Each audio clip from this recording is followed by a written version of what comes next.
नमस्कार. एका माणसाने आपली कार 8 दिवस रस्त्याच्या कडेला लावून दिली होती.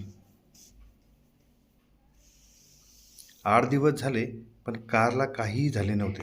पण 9व्या दिवशी कार मालकाने काय केले, त्या कारची चुकून काच फोडली. काच फोडल्यानंतर तो गावी निघून गेला.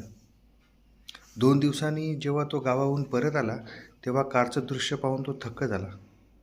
कारण जेव्हा कारची काच फुटली होती, त्याच्यानंतर कारचे टायर्स, कारचे इंजिनचे काही पार्टसुद्धा लोकांनी गायब केले होते. म्युझिक सिस्टम, म्हणजे जेव्हा लोकांना कळालं की ही कार तुटलेली आहे, तेव्हा लोकांनी त्या कारचे संपूर्ण भाग ऑलमोस्ट गायब केलेला होता. म्हणजे यावरून असं लक्षात येतं की माणसाचं वैयक्तिक आयुष्यही असंच असतं. जेव्हा लोकांना आपण परिपूर्ण दिसतो, तेव्हा आपल्याला काहीही त्रास होत नाही. परंतु जेव्हा एखाद्याला आपलं दुःख, वेदना काही समजलं, की लोकं आपला गैरफायदा घ्यायला लागतात. याच्यामुळं आपलं जे दुखणं आहे, जे गाऱ्हाणं आहे, ज्या काही वेदना आहेत, एकतर त्या तुम्ही देवासमोर मांडा किंवा आपल्या जवळच्या व्यक्तीसोबत शेअर करा.